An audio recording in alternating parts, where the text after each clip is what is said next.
Oke, halo pendengar setia, selamat datang kembali di ruang diskusi kita. Podcast santai, tetapi tetap syarat ilmu hukum.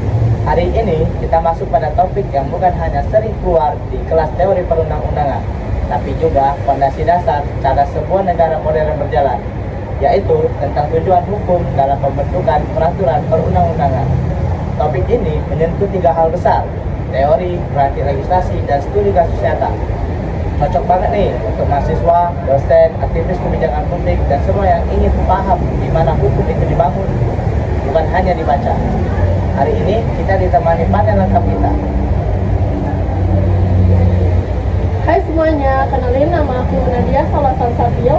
Di sini aku ingin membahas tentang bahasan panjang yang lengkap datanya pada hari ini. Halo pendengar, di sini saya Zian Akila Listar. Seperti biasa, aku siap mengulik teori sampai praktik yang paling mendasar.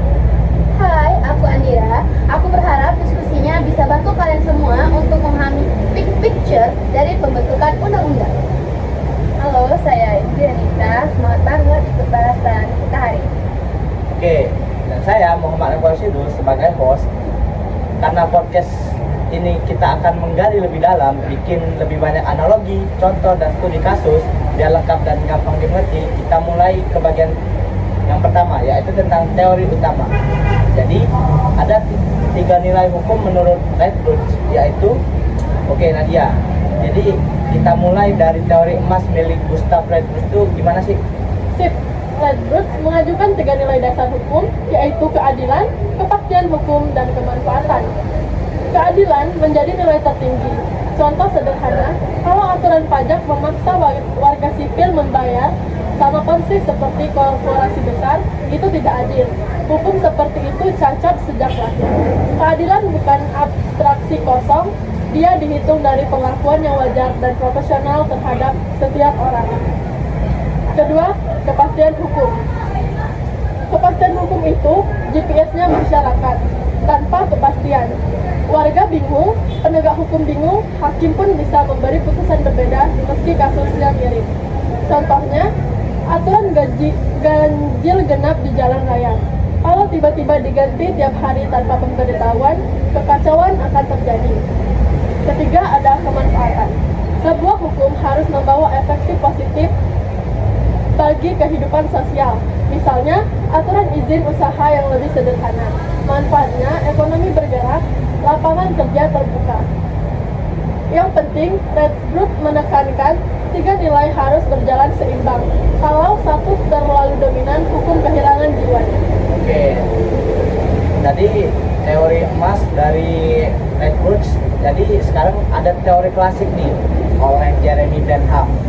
Boleh Jihan untuk menerangkan apa sih teori klasik tersebut? Jadi Jeremy Bentham ini mengajarkan prinsip terkenal, yaitu the greatest happiness for the greatest number. Nah, maknanya itu peraturan perundang-undangan harus mencari kebahagiaan terbesar untuk sebanyak mungkin orang. Nah, ini sangat relevan dalam kebijakan kesehatan publik, pengelolaan sumber daya, kebijakan pajak, subsidi dan bansos, pelindungan konsumen. Namun, Jeremy Bentham tidak menutup mata. Dia sadar bahwa kebijakan publik kadang merugikan sebagian pihak. Karena itu, negara harus menyeimbangkan manfaat mayoritas tanpa mengorbankan minoritas secara berlebihan. Nah, contohnya itu seperti kenaikan pajak rokok bermanfaat untuk kesehatan publik. Tapi contohnya itu seperti kenaikan pajak rokok, bermanfaat untuk kesehatan publik, tapi bisa membebani pekerjaan pabrik dan industri tertentu. Maka negara harus mengelola transaksi dengan bijak. Oke, itu menurut teori klasik dari Bentham. Jadi menurut Raskopon juga ada hukum sebagai social engineering. Gimana sih Andira tentang hukum sebagai social engineering tersebut? Oke, aku akan jelasin tentang teori dari Raskopon atau yang lebih dikenal dengan law as a tool of social engineering. Menurut si Font itu, hukum bukan hanya sistem aturan, tetapi alat rekayasa sosial yang mendorong perubahan, memperbaiki hubungan masyarakat,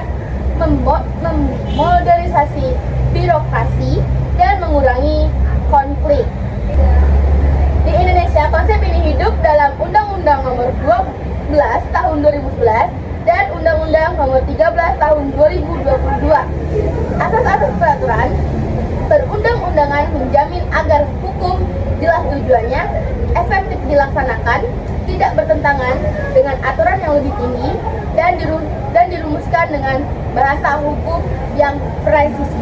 Oke, berarti itu social engineering dari Roskopo. Oke, jadi ada juga analisis kritis nih, partisipasi publik yang lemah. Mungkin gimana sih partisipasi publik yang lemah tuh, Indri? Oke, banyak RUU di Indonesia bermasalah bukan karena isinya, tapi karena prosesnya kurang diikuti. Masalahnya itu ada di sering formalitas. Yang kedua ada di yang diundang hanya kelompok tertentu. Yang ketiga ada komunitas terdampak nyaris tidak ikut bicara. Nah, contoh itu misalnya RUU pesisir jarang dengar suara nelayan kan. Nah, yang kedua RUU kesehatan jarang dilibatkan para medis dari daerah. RUU pendidikan jarang konsultasi dengan guru honorer. Dampak langsung itu legitimasi publik turun, munculnya resistensi, dan undang-undang jadi sulit dilaksanakan. Oke. Jadi ada juga pengaruh politik dan lobby nih. Gimana sih pengaruh politik dan lobby menurut Jihan?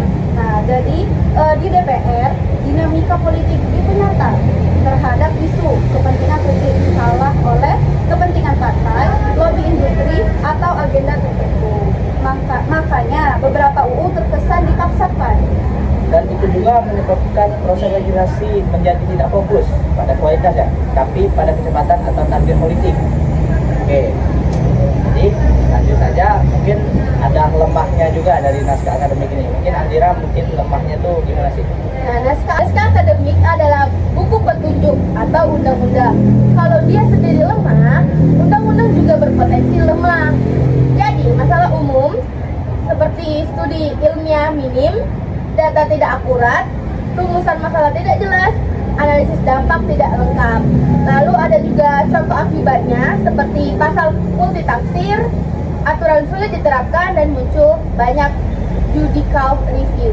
Oke, itu ya. Jadi kita juga mengangkat studi kasus nih teman-teman. Studi kasusnya yaitu tentang UU Cipta Kerja. Mungkin UU Cipta Kerja, mungkin Nadia, tujuan awalnya tuh gimana sih UU Cipta Kerja itu? Baik, tujuan awal idealnya yaitu menyederhanakan regulasi, membuka lapangan kerja, mempercepat investasi, dan memotong birokrasi gemuk. Namun Untuk Jihan, prosedur krisis prosesnya gimana itu? Nah, jadi prosedurnya itu dianggap bermasalah. Nah, jadi karena kurang transparan, perubahan draft mendadak, pembahasan super cepat, akses publik terbatas, dan draft berubah-ubah versinya. Dan ini melanggar asas, yaitu asas keterbukaan, kehati-hatian, dan kejelasan rumusan. Oke, mungkin dari tersebut ada putusan MK. Putusan gimana sih Andira tentang Mahkamah Konstitusi menetapkan tuh gimana sih? Oke, Mahkamah Konstitusi menetapkan Undang-Undang Cipta Kerja inkonstitusional bersyarat yang diimplementasikan undang-undang tetap berlaku sementara. Pemerintah wajib memperbaiki prosedur dalam batas waktu, dan jika tidak, undang-undang bisa batal permanen. Jadi inti sikap MK ini konstitusionalitasnya bukan hanya isi, tetapi cara UU dibuat ya. Ya. Dan itu juga ada dampaknya teman-teman. Mungkin dampaknya untuk Indri, mungkin dampak nyatanya tuh seperti apa sih Indri? Oke, menurut saya dampak nyata itu demokrasi besar. Yang kedua ada polarisasi pro pemerintah vs masyarakat sipil. Yang ketiga turunnya kepercayaan publik, dan keempat ketidakpastian investasi. Oke, jadi studi kasus kedua ada tentang UU Minerba ya teman-teman. Jadi UU Minerba itu gimana sih Nadia? Undang-Undang Minerba dianggap mengutamakan korporasi tambang ketimbang masyarakat sekitar. Karena izin diperpanjang, pengawasan lemah, kompensasi minim, dan lingkungan terancam. Masyarakat lokal merasa tidak dilibatkan. Oke. Katanya di Jihan juga ada studi kasus tambahan nih, apa nih? Studi kasus. Nah, jadi di sini ada Undang-Undang Kesehatan tahun 2023. Nah, organisasi profesi medis banyak yang menolak. Nah, itu alasannya karena kurang diajak berdiskusi, khawatir hilangnya independensi profesi. Beberapa pasal dianggap multitafsir. Oke. Jadi itu saja mungkin podcastnya, isinya. Dari kesimpulan ini, ringkasan utama dari Nadia tadi adalah nilai hukum, di mana keadilan, kepastian, dan kemanfaatan itu jika salah satu timpang dari tiga tersebut, kualitas undang-undang itu akan menurun. Dan tantangan utama legislasi di Indonesia ini seperti proses yang terburu-buru, tekanan politik tinggi, minim riset, partisipasi publik rendah, dan harmonisasi antar undang-undang sering kurang rapi. Yang kita harus upayakan di sini memperkuat naskah akademik, memperbaiki mekanisme konsultasi publik, mempertegas standar perumusan pasal, dan memperluas akses draft undang-undang sejak awal pembahasan. Jadi kita perlu peran masyarakat di sini. Jadi masyarakat itu perlu aktif mengkritik, memberi masukan, mengikuti dengan pendapat, mengawasi implementasi, dan ikut membangun budaya hukum yang sehat. Oke, jadi sudah. Ini berarti langsung ya.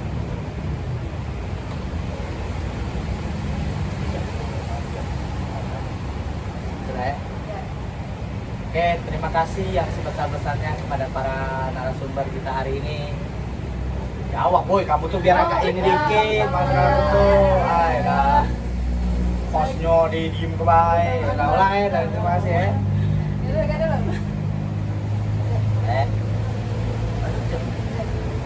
Oke, terima kasih yang sebesar-besarnya kepada para narasumber kita hari ini, Nadia, Zihan, Andira, dan Indri. Ya, sama-sama. Yang telah membersamai seluruh rangkaian diskusi dalam podcast yang bertema tujuan hukum dalam pembentukan peraturan perundang-undangan. Kehadiran kalian bukan hanya menambah warna, tetapi juga memberikan kedalaman makna dalam setiap pembahasan yang kita akan. Kehadiran kalian berempat membuat obrolan hari ini bukan hanya informatif, tetapi juga inspiratif. Semoga pembahasan kita dapat memberi manfaat bagi para pendengar, serta menjadi kontribusi kecil namun bermakna untuk meningkatkan kualitas pemahaman hukum di kalangan masyarakat. Sekali lagi, terima kasih kepada seluruh narasumber, Nadia, Zihan, Andira, dan Indri, yang sudah meluangkan waktu berbagi gagasan dan membersamai perjalanan podcast ini dari awal hingga akhir. Sampai jumpa di episode selanjutnya dengan tema-tema menarik lainnya. Teruslah belajar, teruslah bertanya, teruslah menjadi bagian dari generasi yang peduli pada kualitas hukum dan kebijakan negeri kita. Sampai jumpa di episode berikutnya.